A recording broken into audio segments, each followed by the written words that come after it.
Welcome to Divine Insights. This is a part of our Phoenix Rising series, and today I am very blessed and very thankful to have our guest today, Theresa. Ellen was sex trafficked at a young age, and she saved herself, and now she's saving others.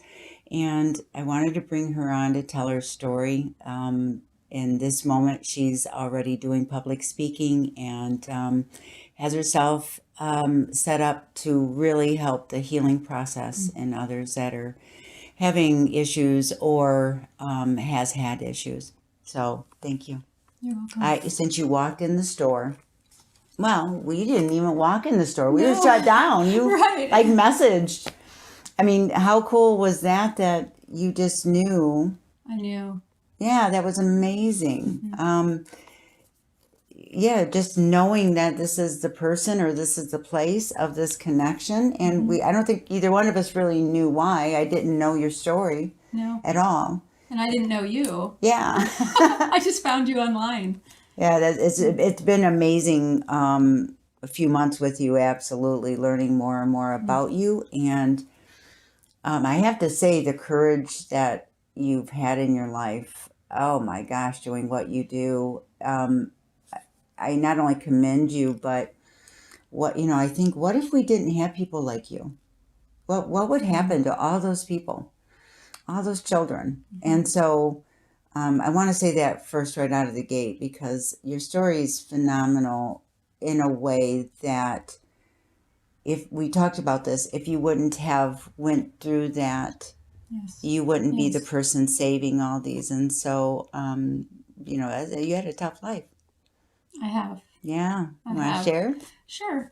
But really, like, my life is the passion behind what I do. The passion to see people be freed, the passion to see people come out of all those dark chains and all the things that they're in, is because I'm free. But it was definitely a process. It was not something that happened overnight. And so my story begins in the state of Pennsylvania, and I was adopted, actually. My birth mother was raped, and I came from that rape, and she could no longer keep me, and so she put me basically for adoption. And there was a wonderful family who wanted to adopt a little girl, and so they did. They came and they adopted me, and everything was going very, very smoothly. What they say to me is that when I first arrived, which was at the age of 2.5, between 2.5 and 5, I had some attachment problems they could see, but I was really a happy child. Like, I was going through my process, as a little one, and it was really good, and I had good relationship with my brothers. But then they were inspired again to adopt another girl. They wanted another girl. And back in the 70s, there was a big movement for adoption that was happening. And so a lot of people were going, lots of books were written about children who needed adopted. So they adopted my sister, not my real sister, but just an adopted sister. And she came at the age of 12. And my parents were warned that she came with a lot of abusive history, that she went through a lot of sexual abuse in her foster homes, and that you might not want to have her. But my parents, bless them, they really loved, and they just wanted to provide a safe space for her, but they did not understand the complications and the problems that was going to happen between myself and her, and then all the rest of us siblings. And so she came, and she came like a tornado into the house. She brought a lot of anger, and we had not had anger in our house up to that point. And she brought rage and anger. I shared a room with her, and so we were on bunk beds, and so I was on the top bunk, she was on the bottom bunk, and she would repeatedly hit the bottom bunk over and over and over at night so I couldn't sleep. She would brainwash me, really, and I was a little girl. I was 5 when I first met her. And so she would say repeatedly, over and over and over, "Ellen, they do not love you. You're not worth anything. You're basically here for whatever it is that, of bad, dark things. You're here for these things." And so she would say this over and over and over. And unfortunately, I was impressionable, and I believed it because she was my older sister. But I was also very afraid of her because if I questioned her on anything, she would smack me. She'd smack me across the face. She'd punch me in the back. She would hold me down and put a pillow over me. And so basically, anything that took place in that room with her was how she was gaining control over my own life, but also gaining control within the family. Mm-hmm. So my sister, being the fact that she was sexually abused, brought sexual abuse into our home. My parents knew nothing of sexual abuse. Okay, they didn't know to look for any signs. They didn't know, they knew we were fighting, but she was so crafty at keeping things very under the wraps that things would happen in the bedrooms while my parents were downstairs or when my parents were gone. My parents were very religious, and so they would go to like Bible studies or they would go visit community groups. And then she would come into our rooms and she would do all these things. And she started with me. And she taught me all these things from oral sex to lesbianism to how to sexually turn on somebody who's older. Now I'm 5, Wow. 6, 7, 8. I knew nothing of what was happening. There was a part of me that felt like something was wrong, but I didn't have any wherewithal inside to say, okay, can you stop this? And so then she moved from me to my older brother, and then to my second brother, who was underneath my one brother. So he's like my middle brother. And she did sexual abuse with them by herself. She made me watch. I had to watch them sleep together. I had to watch oral sex. I had to watch all these things happening. And then she made it a group effort. So then we were playing spin the bottle. And then we were playing all these sexual games. And I never once felt like I needed to go to my parents. I was so afraid. I didn't even know like what to do because I was like, well, I'm not sure what's wrong with this. I don't know what's totally wrong, because I felt something, but I couldn't feel something. And then sometimes with sexual abuse, if you know anything about it, the nature of it can be, you can have good feelings from it too. And so then you're like, where are these conflicting feelings coming from? Physically, mentally, emotionally. Especially being so young, you do not know, you've not been taught, you've not been exposed. No. And my older brothers hadn't been exposed either. They hadn't done anything either. She opened up our whole house for this. And soon the house began to become like a war zone. My sister began to be very, very abusive verbally with my parents. And you can just see the progression, okay? So now she had all of us stalemated in the quiet. And then she's now attacking my parents. And we're quiet. We're not fighting for our parents. We're not doing it. She had us so wrapped and in submission. So there would be physical fights that would happen with, her and my parents. And then I was getting into physical fights. Soon I was fighting with my brothers. Then I was fighting with her. Then I was fighting with my mom and my dad. And soon the whole house just turned upside down.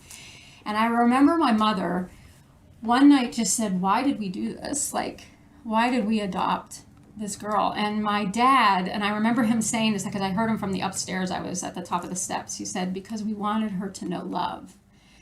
And my mom was just like, the whole house is blown apart. Mm-hmm. So then my sister started teaching me survival things, how to steal from my brothers, how to steal from my parents. Where's the money? Where do they hide things here? Blah, blah, blah. My sister would be bringing in alcohol.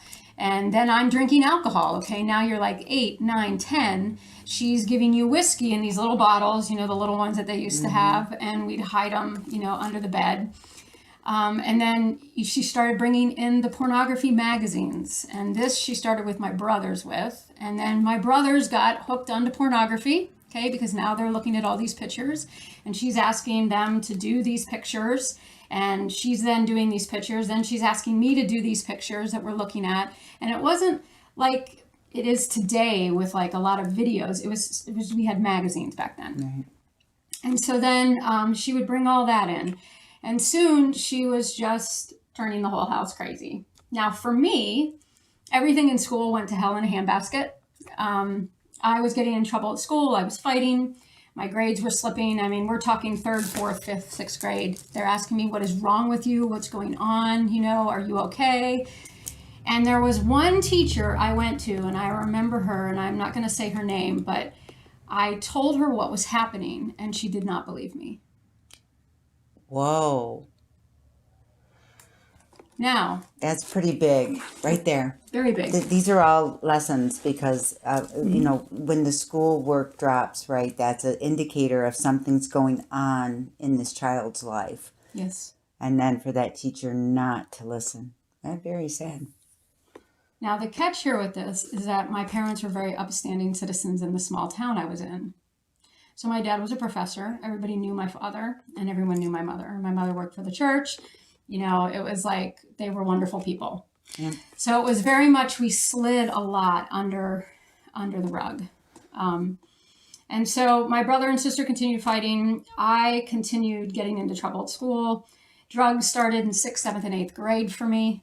There's where it all came in, and my sister started taking me to a few parties that she knew of, and I started going to these parties, and there I was exposed to a whole other arena of people who were sexually using people at these parties. And nothing happened, thank goodness, for me in that party, but it planted a seed.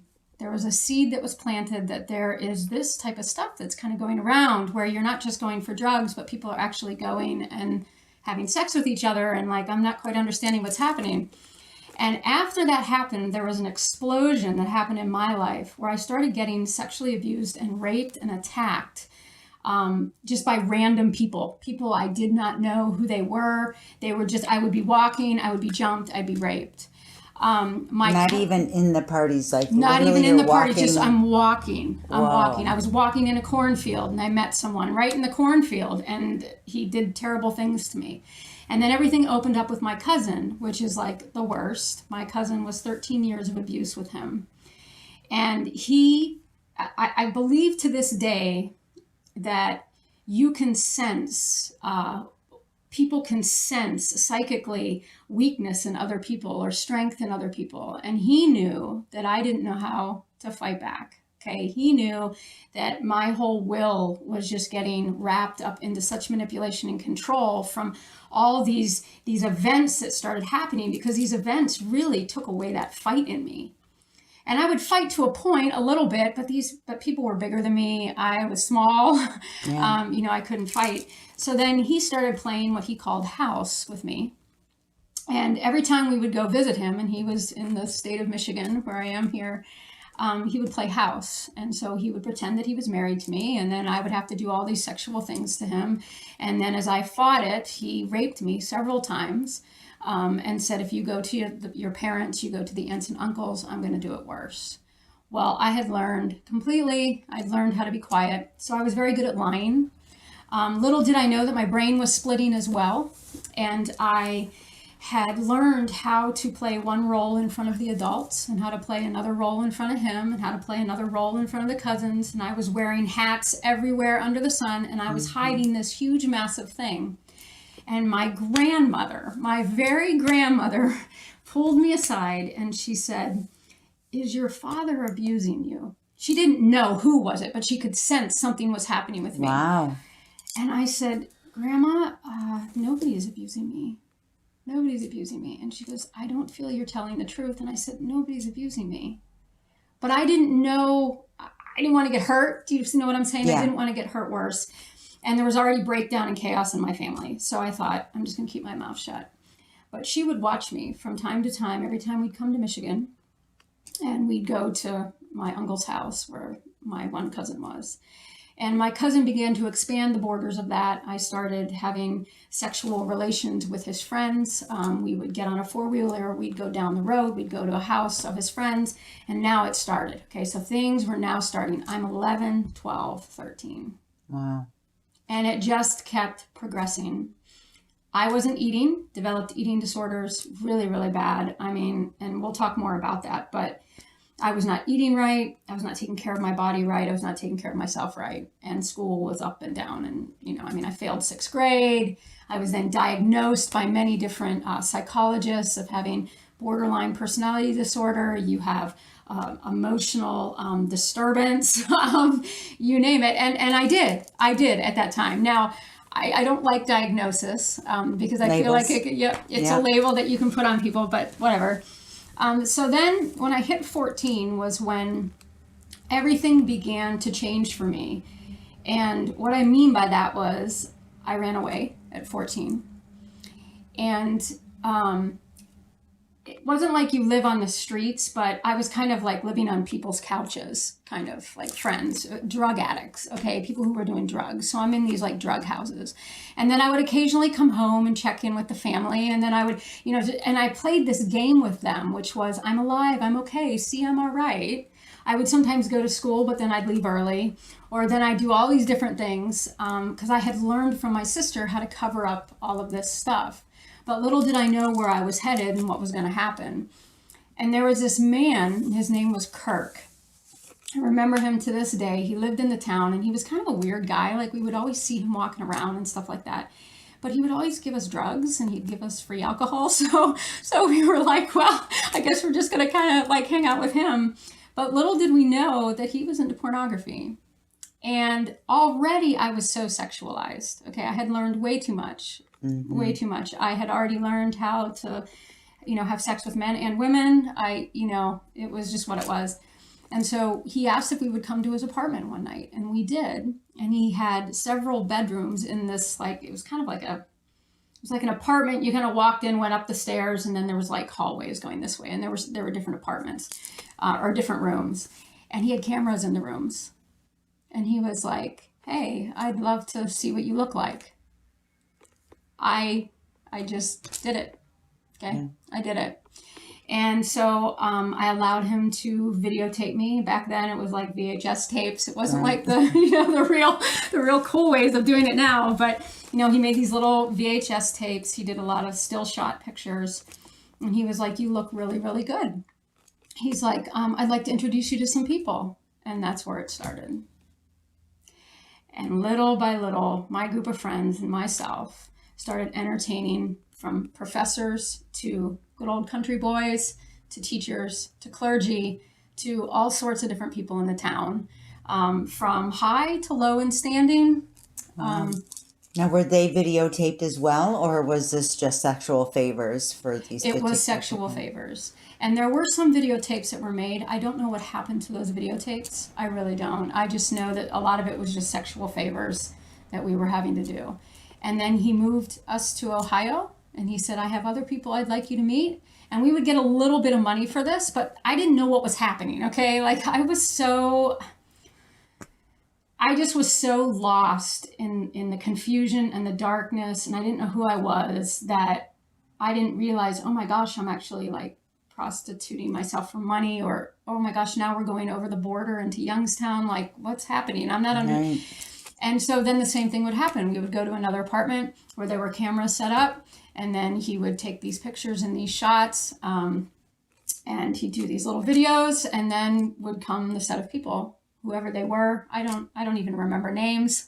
There were too many. Mm-hmm. And then we went from Ohio to New Jersey, and then Michigan's connection was with my cousin, and they weren't connected, either of them, but I would always, be coming into Michigan, and that would happen here. And so that whole thing was a 4-year journey of like hell. From what age to what age? 14 to 19. That's 5 years. But it ended really at 18. But then I was still in it. I was still kind of like doing things off to the side a little bit. But he gave us mainly drugs and alcohol, and that's right. What we did, and not a lot of money. And he spoke over my life a lot, that this is what you're good for. This is who you are. You're really good at this. I also had an eye. I was able to sadly know what clients would want or what they wouldn't, so that I wouldn't have things happen to me worse. So I learned from my sister and all the years of sexual abuse with her how to know which clients you need to do this with, which ones you don't. And I actually see that today. Sadly, I can look back on this as a saving grace, because some of these clients were very violent, and some of them were vicious. And if you did not do what they said or the way that it needed to be said, you could be hurt worse. And I knew what they needed because my sister had so taught me. And I see that as a saving grace. I could have been killed numerous times. I've had knives drawn on me in the back of cars because I was still having random events happening in the town I was in the city I was in the state of Pennsylvania. I was still having these random events happen, these occurrences. Even outside of this? Even outside of it. Wow. And so it was like, my gosh, I should be dead. And I remember this one moment I will never forget this, but this man had taken me in a car and he had taken me into a park. We were kind of like surrounded by a lot of state parks. And so he took me into this park and he laid me down in the back of the seat and he had a knife and he was literally, I knew he was going to kill me. I don't know what happened other than I say that the divine stepped in right then, because he sat up suddenly and he looked around. I don't know what he saw. A light, I don't know, but he got so freaked out. He dropped the knife, he got out of the car and he ran. Out of his own car. Out of his own car. Yep. That's divine intervention, I would say. I would say. Because I was in a position and place, I was pretty, had resigned myself to just, this was how my life was going to go.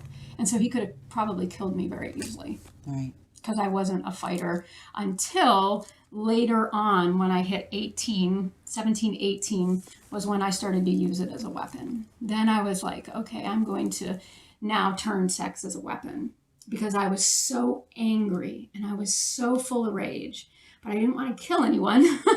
Okay. I mean, I did, but I didn't want to, because I knew I would get in trouble. And so I started to become very, very violent with the things that I was asked to do. And I did it out of vengeance, to hurt people. Yeah. And yeah. And I look back on all of this and, I had eating disorders. I wasn't eating right. Drugs, you don't eat right when you're on drugs. Right. Oh my gosh, first. Okay. But then I'm not even eating. I went down to like 90 pounds and, I'm 130 usually. Okay. Like I was at 90 pounds. Once I got out of all this, I went to a size 18, but I was like a size like 3, 4. I was really, really little. And then I just had so much fear in my life. If the thing that I can remember the most was the level of fear that I had and the shame, all this is happening to me. I'm not causing it to happen. It's happening to me, but it's that sick, twisted lie of it's your fault. Yeah. It's your fault. And I lived with so much shame. I mean, I remember my head, I would hang my head low. Now you can see I'm talking just like, confidently, but my head would hang low. I was always looking over my shoulder because I was so afraid of being jumped. I trembled, definitely had trauma. And I just hated the human race. I hated everything about people. Not only did I hate myself, but I hated men, women. I hated life. I tried to take my life several times because I just thought, what the hell is this? Is this what life is going to be like for me? Like, this is how it is. Little did I know, the reasons for that life. Yeah. And we've talked about that. Yeah. And, I want to go back just a little bit because we had talked about this. And so you came from rape. Yeah. And we had talked about this, like being in our DNA, but this is in our information highway, which some people call the aura. And that's what I do believe people are picking up psychically, that someone has been sexually abused or that there has been some sort of sexual abuse in their, and we'll say DNA, but, and that's an easy target. Yes. So I do believe it's more than just that. And as it happens more, I think that builds in our field, our energy field. And then until we decide to stop that, that's correct. It continues to happen and happen more because more can see it and feel it. It's like they know the predators. And they know who to be going after because it's just in their field talking to another person's field. That's so I do believe they know. And, when I realized what you're saying right here, I mean, well, I don't want to jump ahead because I did have to break all that, and I'll talk about that. But just how what appeared so random, all these random people, these random events is not random. It's not random at all. It was not random that my sister was adopted. It was not, and none of these things were random. It was very planned.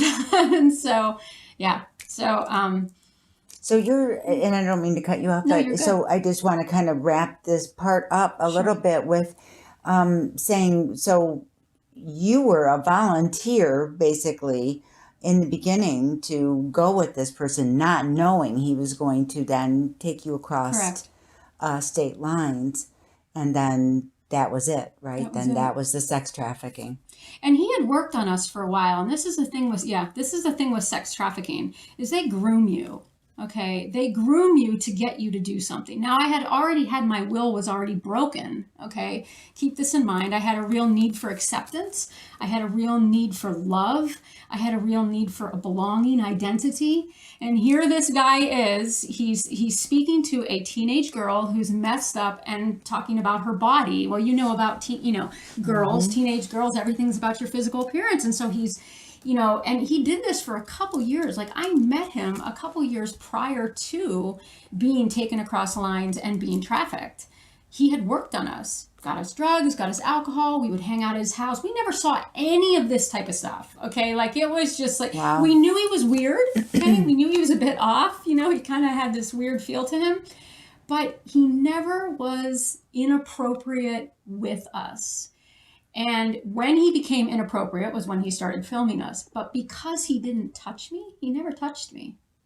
Okay. He never violated me like that physically. He violated me emotionally, spiritually, mentally. Yes, he violated. But no, he kept his hands off. And so he still had this sort of safe feel.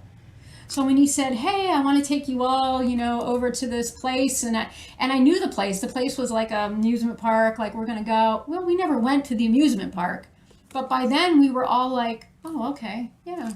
Oh, so he promised you to go to a special place, Right. and that's what you guys were thinking you were going. That's where we thought we were going, Right. and it wasn't that at all. And he said, "Oh, hey, I forgot it's closed." We trusted him. We're like, "Okay," and then we showed up and we realized what was happening at that point. But again, he never, ever touched us, like violated us in that manner. And in fact, if people were rough at different points and he could sense that we didn't like that, he'd stop it. So he had this sort of like weird, twisted way of keeping all of us 6 people like caught up in his little group. And so it was easy for him to move us to different spots and places. And then he would bring us back home. He'd be like, "Sure, check home with your families, make sure, So Wow. so he kept it. I don't know what happened to this guy, honestly. I don't know. I believe he got caught, I would assume. But he was so talented.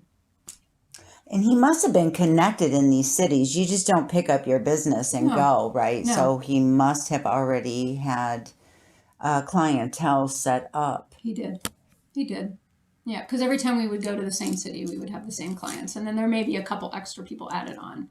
But yeah, we would service the same people. How often did you move from state to state? I would say once a month. We were constantly frequent. We were frequently gone. Yeah. And I would just be like, "Hey, I'm going to a party. I'm going to be back, a couple days, going away." What did your parents think it was going So on? this was that is interesting. such a young age. I know. This is interesting with my parents. The school was starting to get concerned because I would be in and out of school. Okay. Like they were wondering what was going on.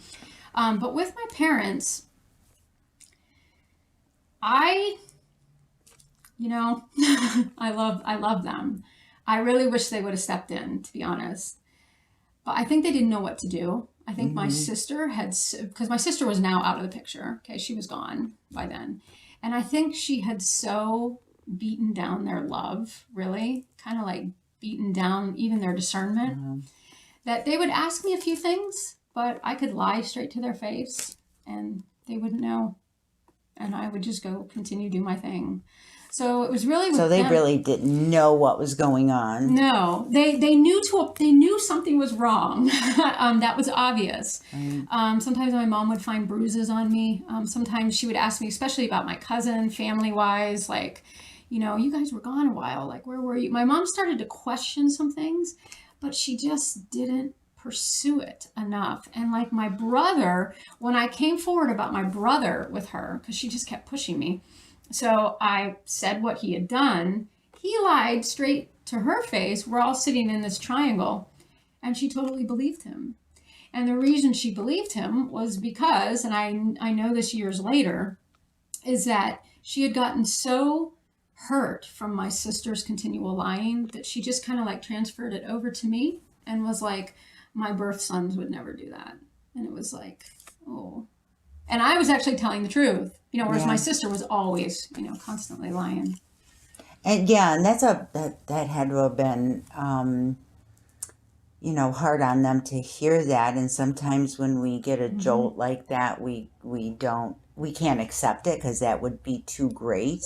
Yes. And if they were already broke, that may have taken her over the edge, so there's, not that we understand everything, but when people are broke and that one more brick could have taken her out. I really think they live, I know they still live with it, but I think they have shame and guilt still for all the stuff that went down in our house. Yeah. So I'm sure. I mean, at hindsight, oh my gosh, you did not listen to your child. That's right. Like that teacher. That's right. Hopefully there's teachers and people out there that this encourages them to listen. Yes. Listen. No child, by the way, is going to come up with that story. No. Unless there is something even bigger going on, but more than likely, children do not speak up. No. They will hide it because I was taught to hide it. Absolutely. And they're in fear and mixed emotions. They're going to hide it. Absolutely. But I did get out. And at 19. At 19. Wow. Yeah. At 19. And that was quite interesting because I grew up in a college town. And so I just met some people randomly who said, you should try university. That was it. That's what they said. Now, I had gone to summer school to get my, it's like a GED kind of diploma thing. I had done that. So I was already starting to kind of like move away from this scenario and situation, but I was still servicing the people in my town through the pornography ring and was still crossing over into Ohio. New Jersey started to get farther apart. Michigan, I was no longer coming to anymore. So now it was just this Ohio connection that I had, Youngstown. And so I continued to do that for money, for cash. Wasn't a lot, I will tell you. I didn't get a lot, really. And they said, you should try university. And I thought, I don't like school. I don't want to do anything like that. But I thought, okay, so I randomly signed up for these 2 classes. I didn't attend the classes, and I actually passed the tests. Okay, I don't know how this all happens. Again, I'm still having these random events happen on the campus of being jumped. I also was sleeping with some professors' children that I knew, because my dad was a professor. And so there was still this sexual stuff that was there. And there was still this addiction that I had to amphetamines. And I was still a mess. Okay. Like I still hated every human on the planet. There was no healing that had happened at this point. Yeah, no, I was just going to say. I was just like, I'm just doing what they said. You should try university. So I did. Started my classes. I was going to be a theater major, and that's what I studied. I studied the arts. That's what I wanted to do because I could hide my life. If I could play a whole bunch of different roles, then I can hide. I can be a success on stage. I knew how to act. This was what I thought I was good for. So I'm going to do this. And one day I was walking through another building and I saw this little special ed kid, and he had clubbed feet and he was walking. And he literally touched my heart. Now, my heart had not been touched in a long time. And I remember I just looked at this little, and I suddenly saw almost like me, like this poor child who can't walk. People are laughing at him. There's all this stuff happening. And I thought, what is going on? I don't understand. And then I carried on, continued in my little theater. And then I went, there was this part, and it was called The Interview. It's funny, we're having an interview. It's called The Interview. And I wanted to play this dead girl's part. And little did I know that the girl that was sitting there, she went to this like campus fellowship. Okay. She went to like a Christian fellowship, actually. And so she's sitting there, and I said, I really want this part. I can play this dead girl really well. And she goes, okay. She goes, I'll do that. I'll give you that part if you just let me just talk to you after every session, after every theater session. I was like, okay. So I did the part, no problem. So she's talking to me all about her religion and all these different things. And I was like, okay, all right. People told me about Jesus, like all these things. I was like, okay, But little did I know that she would be praying for me. Okay, I had no idea. And then one night I hit a rock bottom, and I was with this psychic actually. And I said, hey, you know what? My life is a mess. I don't know what I'm supposed to do. I'm like a mess. And she said, well, I have been seeing all these chains around you, and I have been seeing you in these different rooms and these different things. And she's like, why don't you come with me? I want you to meet somebody else. So I was a mess. I was chain smoking the whole way, like to where we were going. I was nervous. I just wanted to die. I thought, this woman is telling me about my life. Like, I don't understand what's happening. Then I have this other woman over here praying, and I'm like, what is going on? Like, the two are kind of coming together. And sometimes divine intervention looks like that. I thought, this is insanity. We get to this dorm. It was a dorm room, and I go through the door and down the steps. And we didn't even get to the door, and the door opens, and this girl comes out, and she's glowing. I mean, literally glowing. Her aura was incredible. It was the most spectacular colors. I can see it today. And she said, I've been waiting for you. Please come in.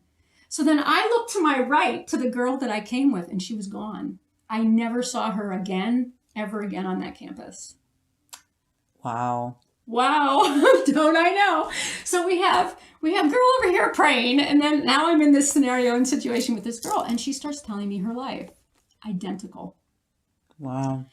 And I remember I got nervous, and she's like, you know, we can help get you out. Like, are you involved in these type of things? She goes, I just feel like I need to keep sharing my life to you. Like, and your face is turning white. Like, what is going on? And I'm like, I felt like this thing like choke me to like not speak, like don't say anything. And I found myself getting really angry at her. And I went to attack her because I wanted her to be quiet. I didn't know what was happening. Okay, all these there was just a lot of dark energy happening. And I literally was flown back against the wall. And I was without pinned, her doing anything. I believe she might have used the name because I found out later that she was a believer in Jesus too. And I think she probably said in Jesus' name. Absolutely. Because I came at her, boom, I'm back against the wall, and tears started coming down. And I hadn't cried in years. And I was like, what is happening to me? So she's sharing, And I thought, I got to get out of this scenario. So I lied, right? I knew lying always worked. I'm going to get out of this scenario. She goes, I'll be back in a minute. So she goes outside, she comes back in, she says, you lied to me. Why did you lie? The divine is showing me that you're lying. Do you want freed? Immediately, I was thrust off the wall. Literally, she didn't touch me, nothing. I fell right on the floor, and I just said, look, I don't know what I'm doing, but I just said, God, because I didn't know what I was supposed to talk to. I was like, do I talk to God, source, divine? I had no idea. And I just said, God, if you're real, then I need you to do two things. You need to get me off these drugs, and you need to stop the abuse and the violence. And you do those two things, I'll tell the rest of the world, you know, about my life, about, you know, everything. I had made like this pact. She said that I screamed all night. I don't remember. I just know I fell asleep, and then I woke up the next morning, and I felt so free. It was like love was in that room. And I suddenly could think clearly. And she said, I need to take you to someone else. And this is how I got out. There was a pastor, actually, who took me in, and he took care of me and watched over my life and helped me get through college. And all of the 7 years he put into my life, 7 years, and sent me all over the United States to different places for healing because I was such a mess. I was sent to Florida to different places. I was sent even to Ohio to different places, which is redemption in a lot of ways from Ohio. He sent me on these spiritual retreat type things to be cleansed. And then I even still, like, on the campus, hung out with the one psychic friend that I knew. She was crazy. And so she would just keep encouraging me and kept telling me, you're getting lighter, your colors are changing, things are happening. And there was still this pull to this man. And that took, I want to say it's about 3 years before all the craziness stopped. It took 3 years for me to not run into that man again, have people stop jumping me. It took a long time, and it came with a decision, honestly, was what it was. I remember this pastor, and he just said, I am so angry by what keeps happening in your life. This needs to stop. And inside myself, I went, this needs to stop. Right. And then I agreed with it. And then the psychic friend was also telling me the same advice, like the buck stops here, like you can stop this. Yes. And as I agreed with that and just continued on this like little process of healing for 7 years, it lifted, it broke off me. And then I was realizing I could walk different places and men were literally not looking at me like they were looking at me. And there was this one experience I had where I was really, really afraid. And I had this little card. I always wrote down a lot of affirmations for myself. And I was like, I will not be afraid. Because I was still struggling with fear. And I'm holding this little 3x5 card. And I walked out and I'm like, I will not fear. I will not fear. I will not fear. And coming towards me were these two men who I knew I had serviced in the town. They were rough characters. And literally, they looked right at me, but it was like they didn't see me. And they went around like this around me. Yeah. And they had to have seen something. I didn't see anything. I just remember going, oh my God, shit. So yeah. I'm like, what do I do? I will not fear, I will not fear. And the radius that they walked around me said that there had to be either people in a line walking with me or something. Yes. I would have loved to have known what that was. What they saw. Yep. Yep. Or just the field, your field. They just had to walk around your field. But you were cloaked. You were in the divine, and they were not going to see you. No. That's amazing. I know. I love that. I know. And I have several stories like that in this town where, because it was 7 years of healing, then I ended up graduating from university. I had a lot of tutors and I had a lot of help. But I got teaching degrees and all of that. And I moved to the opposite side of the state. I moved to out towards Scranton area. And I began to teach out there. And I was actually teaching kids that were kind of broken and struggling. Mm-hmm. But the deepest healing work for me was when I moved to the other side of the state. Because I met this woman who had just, like, my student introduced me to her, like a student, and just said, I'd like you to meet this woman.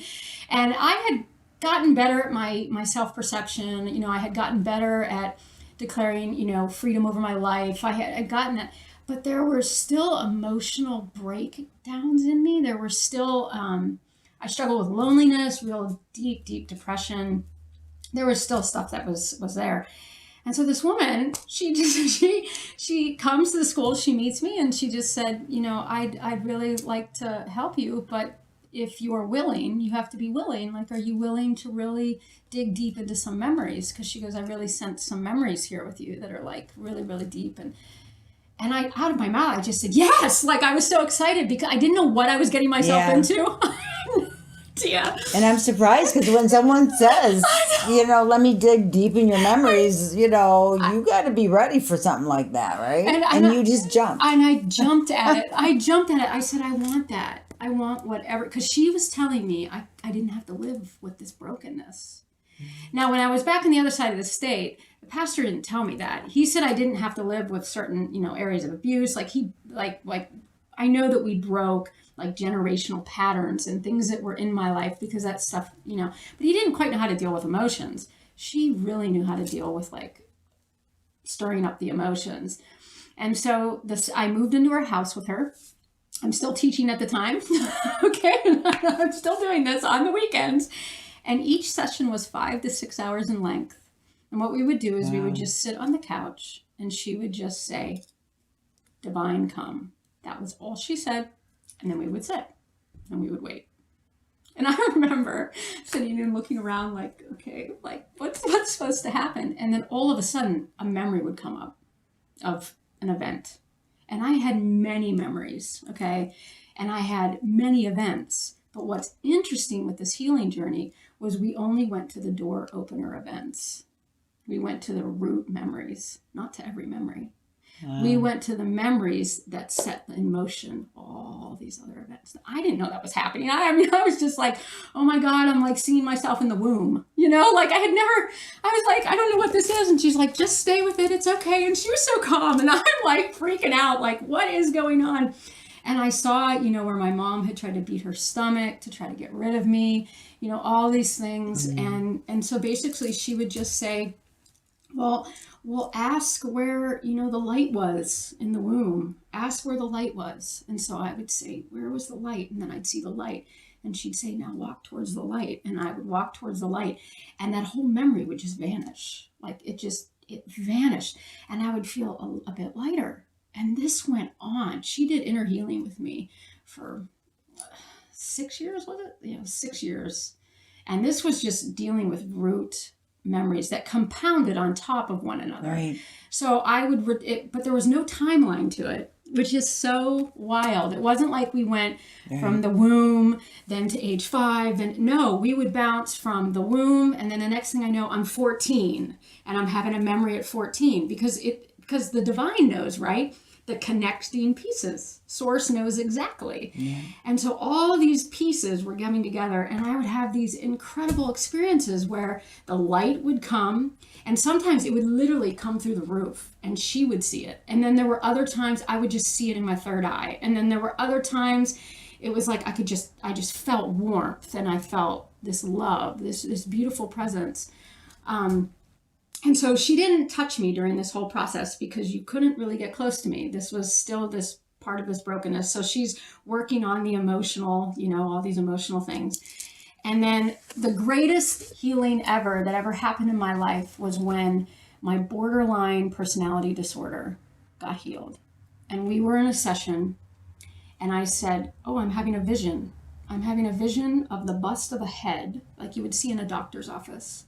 And it has numbers on it. And I said, they're starting to move, the numbers. And I started to feel a tingling on my head. Now, if I cry, it's because this is just so powerful. Little did I know that I was missing parts of the sessions over the years. And I didn't know that, okay? But I would go to these deep places and I thought, oh my God, this is like killing me. But now I really went deep because my mind started to merge. And I saw this little girl. She was age 5. Then I saw this teenage girl, and then there was this infant. And then there was the adult me that was kind of like sitting there. And I began to get into this discussion with this little version of me. And what I was saying was, it's okay now. Mm-hmm. Like, you're safe. You don't have to go through this anymore. But then this 14-year-old over here was like, what the hell? And it was the fighter, right? Or the, kind of a rougher one. Yeah. And it was just like, no, don't trust. And so I would be in this like triangle. And I remember I just kept talking to myself. I'm like, Ellen, and then I'm like, Ellen. And little by little, I saw the little girl merge, like she merged into me. And then the teenager took longer. And then the infant came next. And then came the teenager. And I saw them literally come in. I'm still seeing the vision of the bust of the head, plus I'm seeing myself moving in 3 different ways, okay? Like I kind of see visions and pictures and things. And everything stopped on the head, and the number 8 was on the top of the head, and 8 means new beginning, new chapter, new life. Boom, 8, and everything went still, and the whole room went still. And I looked and I said, Andrea, it's quiet. My mind's quiet. I'm not racing. Wow. I'm here. I'm present. What happened? So she starts crying. Mm-hmm. She's not helping me because she's just crying. And I'm like, what is going on? What is going on? And I just felt this rush of energy. Oh my gosh. And the colors that I began to see, it was like they were shooting like oranges and reds and greens and blues. And it was like I was looking at a whole rainbow that had like opened up over me. And it was just coming over me, rushing over me. And I began to laugh, and I hadn't laughed in like so long. And I was like, and I just began to laugh, and the joy, because then she starts laughing and crying. She's still over, she's gone. And I'm totally like, what is going on?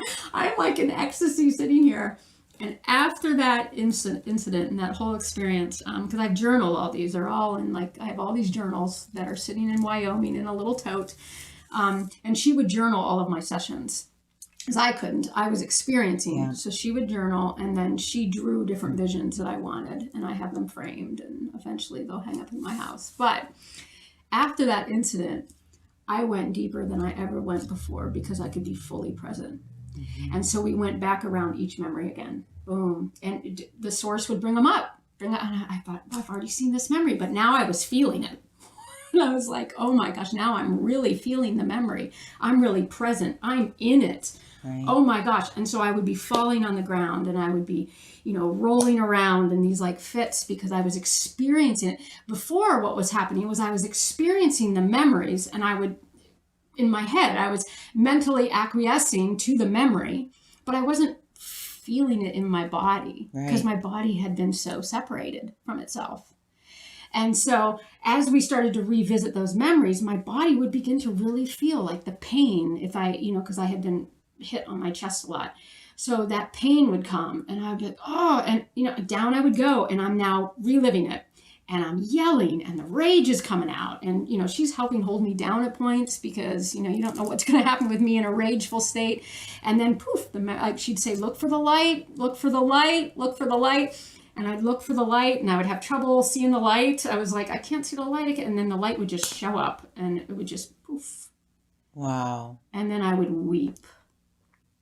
Because there was a release. Yeah. Now we had talked about this because we had talked about the split in consciousness. Yes. And so this is what we're talking about right here. Yes. Is that even the child in the womb was separated from the human that came here. Yes. In the physical. Yes. To the 5-year-old, to the 14-year-old. And those are all times that you split in consciousness because there was no wholeness. That's right. That's right. Yeah. And then just gathering that self back up, bringing those pieces that could bring you to the present. Yes. And present in my body, like totally present. Like I was feeling my body. Like I didn't realize how much I had not felt. My body had just shut itself down for like all these years. So if anybody, we'll get to the part here with physical touch, but, so anyway, this progressed, right? So I would keep having these moments. Now there was a release of emotion. So you can imagine more weight coming off, right? I'm finally realizing what happened to me. The anger's there. We would go out and we would take sticks and I would go into the woods and I literally would hit trees. I was that angry, but she had to take me to safe places. She would sometimes buy these boxes full of glass because she knew that the impact of a sound can wake up the brainstem. And so she would go buy all this glass from Salvation Army, bring me boxes. We'd go out to a dump and she'd say, now name these plates. And I would name them my brother. And then I would name, whatever event. And I would whip it. And it would psh. And I would feel like my brain, it just kept re-waking it up. I know. And we did this for one solid year. I remember I was just breaking things. I was like, and I'm still teaching. I'm still teaching, but on the weekends I'm going through all of this like healing. And even my students would say, what's happening to you? Miss, we see that like you're changing. You look lighter and I was just like, oh, I'm, just going through a lot, but I'm good. And then I would be back at her house, for all weekend long in these continual. And so that got lighter and lighter and lighter. And when the weeping really came, it was a wail. And I don't know how to describe this, but it was so deep. It was like from under the earth. And I just, like this wail and tears. And I'm holding my head and I'm just rocking. And that's when she was like, can I come touch you? Because see, you couldn't touch me. Right. And that did not go over well. Okay, we'll say that did not go over well. So then started the last portion of the healing. So the first portion of the healing with that pastor was very much affirming, declaring, speaking positive things, believing positive things over your life, breaking things. It was like deliverance, really. It was just like breaking dark energy constantly. The second half was emotional healing, which then was coming onto the emotions and merging of my mind. So it was like very scripted by source, honestly, because it was very progressive, yet when you would see the sessions, it didn't look progressive at all, but it was extremely progressive. Right. Once all that emotion came out, once all the anger came out, and I was just exhausted, well, now you need a hug, right? Like that's the natural thing, now started a year-long process, literally, of working on touching me. This is like the most incredible portion of like one of the things that Source really did in my life. So we reenacted memories. So if I was sitting, I would not normally be able to sit like this with an open door behind me. I would have to sit where I could see it. Mm-hmm. And so we would reenact it. Ellen, I'm going to put you in this chair. You're going to sit here. I'm going to go out, she would say, and I'm going to come in. So she'd say, I'm 5 feet from the door. I'm picturing this. I'm now 2 feet from the door. I'm now in the door. And then I would have a panic.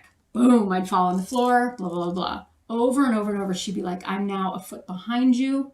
I'm now coming. I'm now going to put my right hand on the back of the chair. Okay, she would do this repeatedly.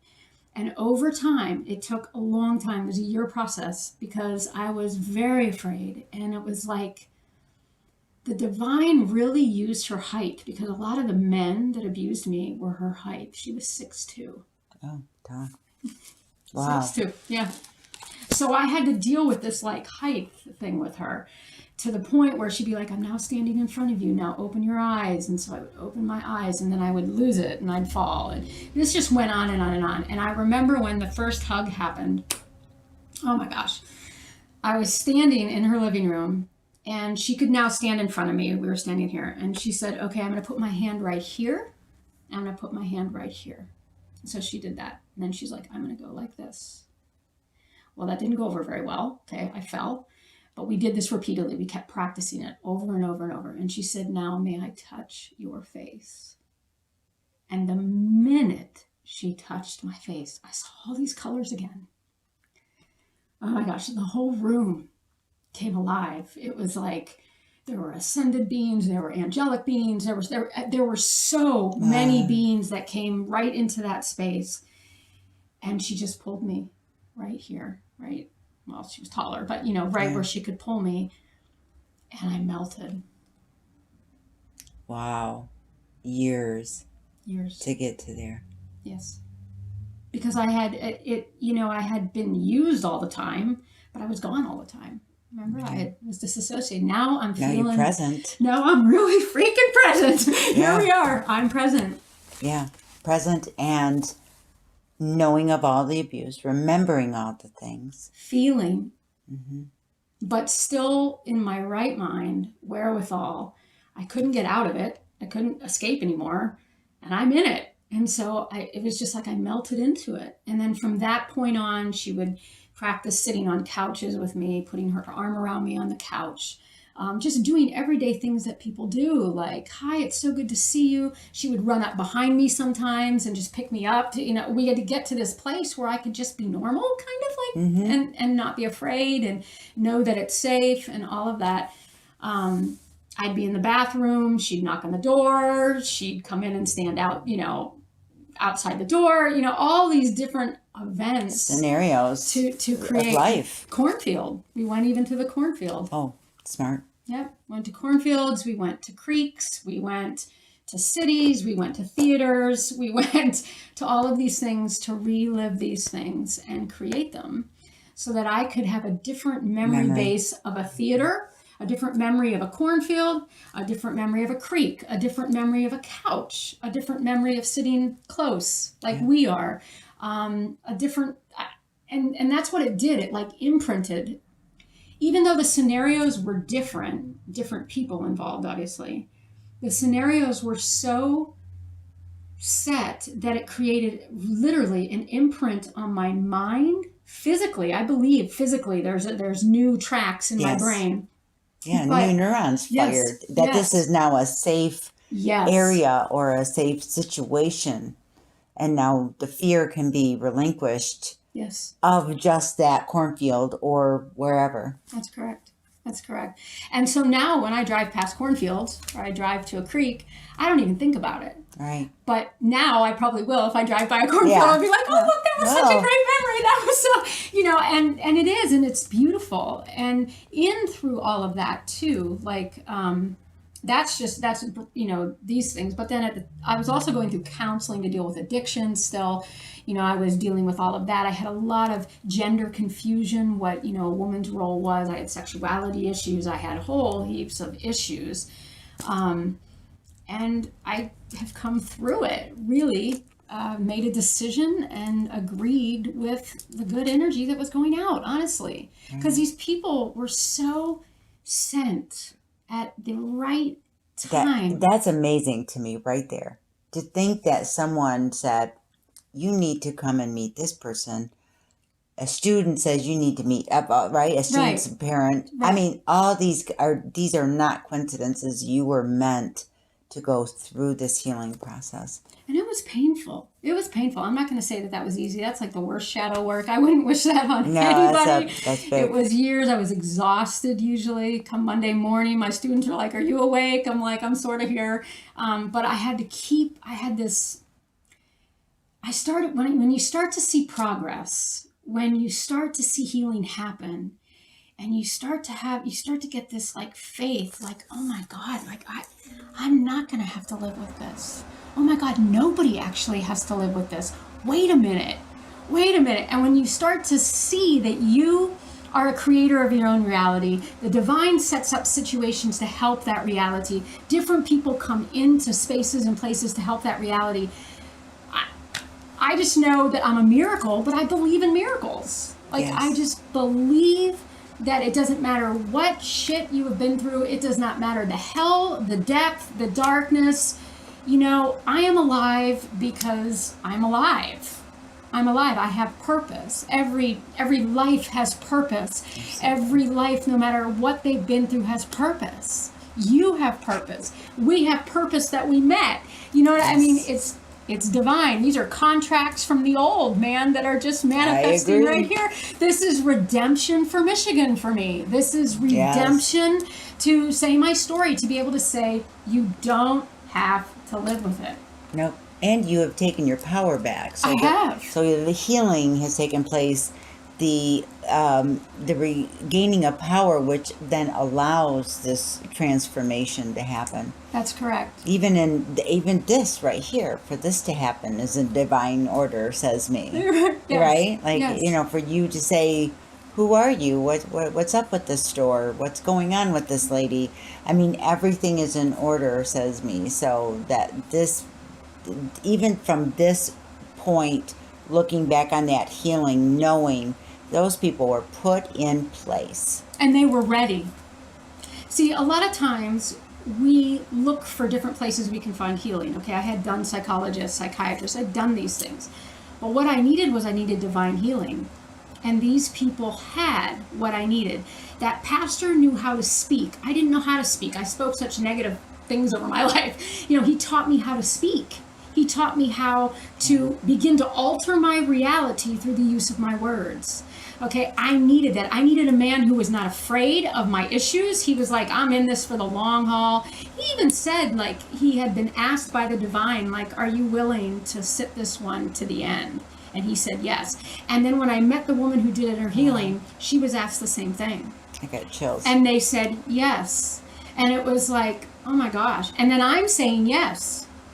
My field, as we were talking about, led me, helped lead me. My desire for freedom overtook and brought me to these people, and also set up situations for breakthrough in my life. And I haven't looked back since.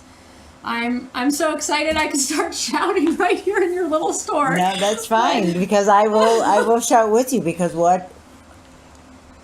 going through the healing process and just you explaining, I mean, you seeing things, feeling things, knowing that there is presence there. With the presence was big. They were being shown that they were there in that room with you. Sometimes they slammed you up against the wall because you needed to be calmed down. And then others was just to be present and for you to feel that light. Yes. Because at this point, I'm sure your light was beginning to grow within you. It was. And if I can share something that kind of jumped in my head because you reminded me of this. The biggest struggle I had with divine beings, source, ascended masters, whatever it was I could not figure out, were they on my side? Were they there for my good? Because all this tragedy and all this horribleness had happened, and I thought, are you really here for my good? And I remember I had a vision of an incident that happened in a clubhouse with my cousin. And I saw a divine presence come in. And I just said, how do you feel about what happened to me? Because I was going through this like struggle, like, I'm seeing the light, I'm seeing colors, but like what happened to me? Like, I mean, it was the craziest thing. And I literally saw that divine being take my cousin and throw him across, like, and he bounced off the wall. And I knew at that point, this mattered. Wow. This mattered, what happened to me. Yeah. And it was after that I was able to actually kind of enter into more of like a loving relationship, I guess, with the divine and with all of these, you know, these guides that were here to help me. I was realizing they're actually here to help me. And but it started off with like, it was a little bit rocky for a while because I thought, well, if you're so powerful, why didn't you stop all these things happening? You know, little did I know that I had kind of helped set things in motion. Well, and we talked about that, right? Right. Before you got here, right? Before you even began the womb process, we make agreements. Yeah. And we talked about that. I mean, why would you make that kind of agreement? Why would any of us make an agreement that would be so horrendous, right? But look at this. Look at the rest of the story. I mean, you had to have known this type of abuse to understand the power behind the healing Yes. and the rescue. That's correct. There's no way you could have done what you did Correct. if you would not have experienced that. Right. And for me, it's an experience. It's not just in my head. I live and breathe this experience of healing every day. I believe I'm still continuing on a healing journey, more healing journeys. But the crippling, the stuff that really annihilated and took me out and was like destroying me is gone. It's gone. And it's gone so much so that I have forgiven. That was a huge, oh my gosh. That was like, that's a huge piece. There's 3 areas that I forgave. Those who abused me, myself, Yeah. and source. Now that's an interesting one, okay? Because like a lot of people are I get that. well, source doesn't need forgiven. Actually, source needs forgiven. So all 3 areas. And that was hard. And that was, you know, because I felt very justified, like to hold on to this stuff. Like they did that to me and I'm justified. But as I started to experience healing, I was really, Yes. as I started to experience healing, I was realizing the victim is working against me. It's actually pulling me back into these like dark arenas, mentally, emotionally, physically, spiritually. It's causing me to act out in ways that are just like not who I am. It would actually turn my affirmations into condemnations. Okay, like, you know, Yeah. and I was no longer blessing the world around me. I was cursing the world. And so that bitterness, it became bitterness. And it says, you know, in this book that bitterness is like rottenness of the bones. And I remember I would feel so stiff, like my bones were aching, things were, you know, and as I started going through this healing process, I was learning that my emotional breakage created physical issues in my life. And the more that I was able to release, the more that I came to understanding of their lives, because I actually needed to see that too. Like the divine was gracious, showed me the stuff they'd been through that led them to this. And then, you know, I realized we were all on this board together. Yeah. And they went through hell and I went through hell and our hells collided. And here's where it was, you know, they signed up for something, I signed up for something, and when I started to realize this is really an even playing field that's happening here. I'm not better than them. They're not better than me. We just all jumped in this thing together here.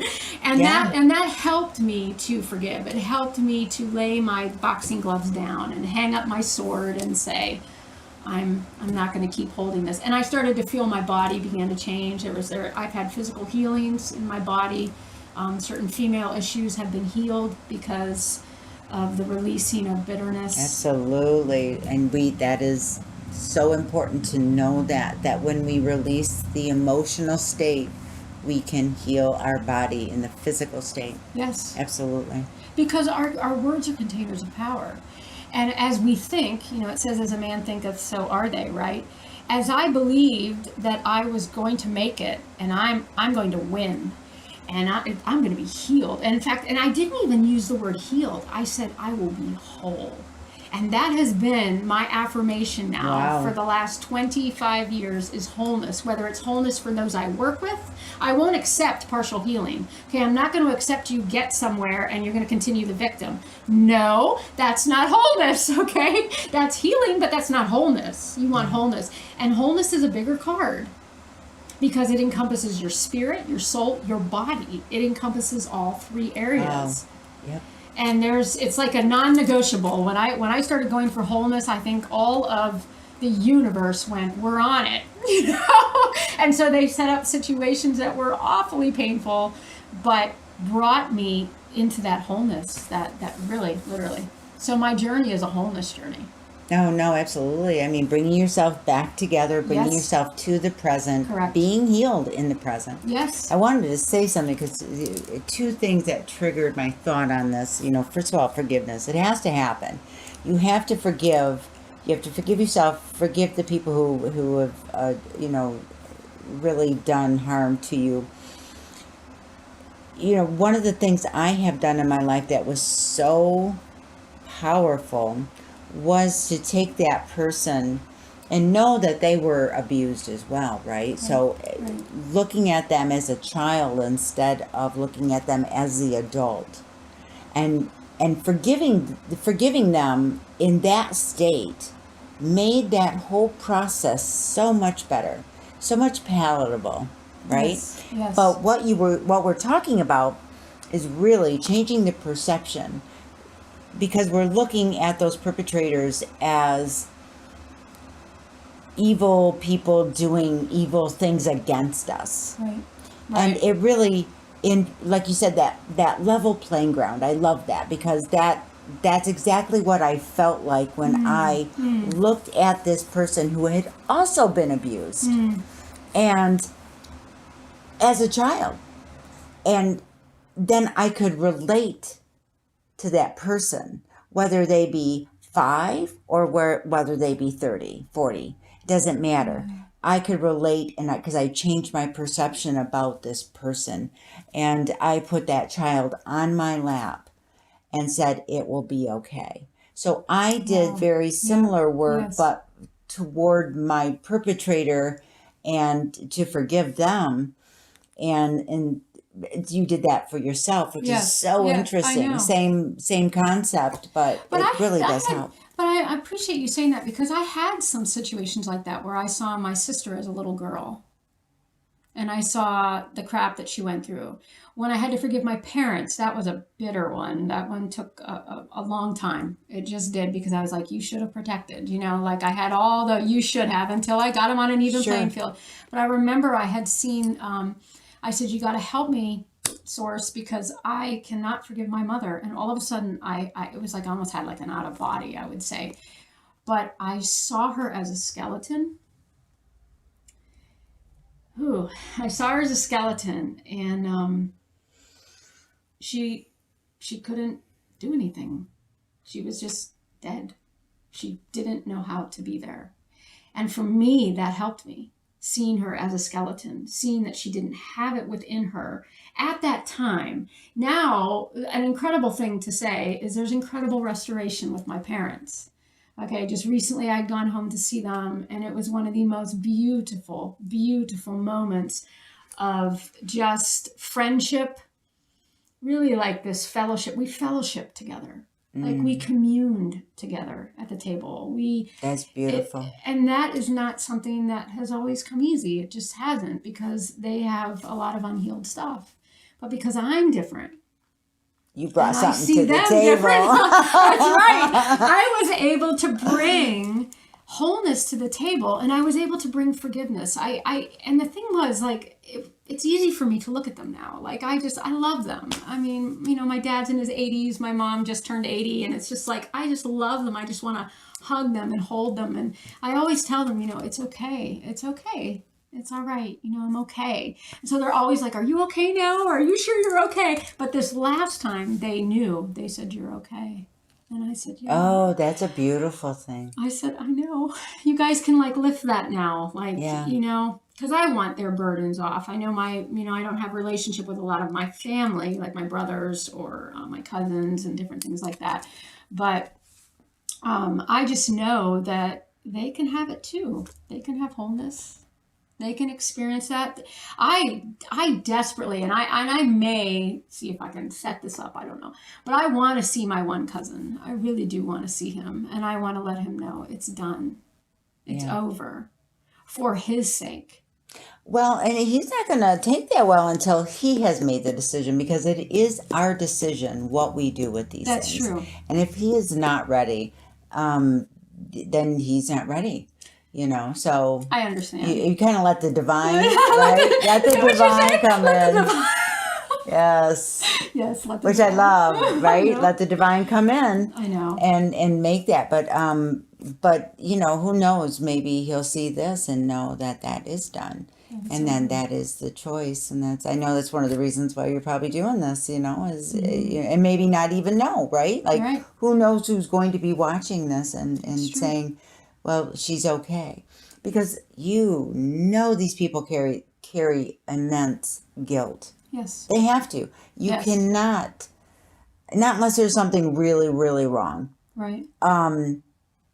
Most humans know that they have hurt others. That's correct. And it will eat you up. Yeah. And it will show up in their bodies too. And So it'll be in interesting. some of them. Yeah. So, Yeah. It's sad to see it on both sides, but that is the truth. Mm-hmm. Now, I know that some of the people that I was trafficked with have gotten out. I know some are free. Some have gone through healing journeys themselves. And then some are still, like, they're on drugs or they're in mental institutions and things like that. But, yeah. It's a decision, and but your story really said this girl has to get out and she has to finish her job. Thank you. That's right. I was desperate. Yeah, no, Desperation led me. You either die or you heal. That's correct. In those situations, says me. And that's how I was. I was either going to leave or I was going to heal. And so we have to make decisions, right? In those moments that says, well, my decision was made for me and so was yours, because that man was not going to cut you in that car. That's right. There was divine intervention. Yes. And I was told I wasn't going to leave. Sorry, you can't go. Okay. I was not happy about that, So, Right. And I know, and I see your purpose. Purpose meaning the thing that you love to do, that you were built for and came here and groomed for. And unfortunately, your grooming was hell. Oh my gosh. Yes. Your grooming was hell. Mm-hmm. And probably even the healing was hell. Both. But then you were able to do your purpose. Now I'm experiencing heaven. Oh my goodness. No more hell. Okay. Exactly. And I am too. Yeah. I see that. Yeah, I am. I know I'm here to help others awake. Mm-hmm. So I had to go through those things. And so if we and can you had to remember awaken that. yourself. Oh, huge. In order to awaken someone else. Yeah, even if the brick wall had to fall on me before I awoke. I mean, that's a for sure, right? I was stubborn, or either I was too stubborn or whatever, At first it was the brick, and then it was just the whole wall, because they were like, we know you're just going down. So yeah, and that is. We're going to stop here, but we're going to talk more about your adventures. Yes, overseas, and the work that I do currently. Mm-hmm. Which is a beautiful thing, helping all those people. So we'll stop here, and we'll see you in part 2. Bye. Thank you so much. You're welcome.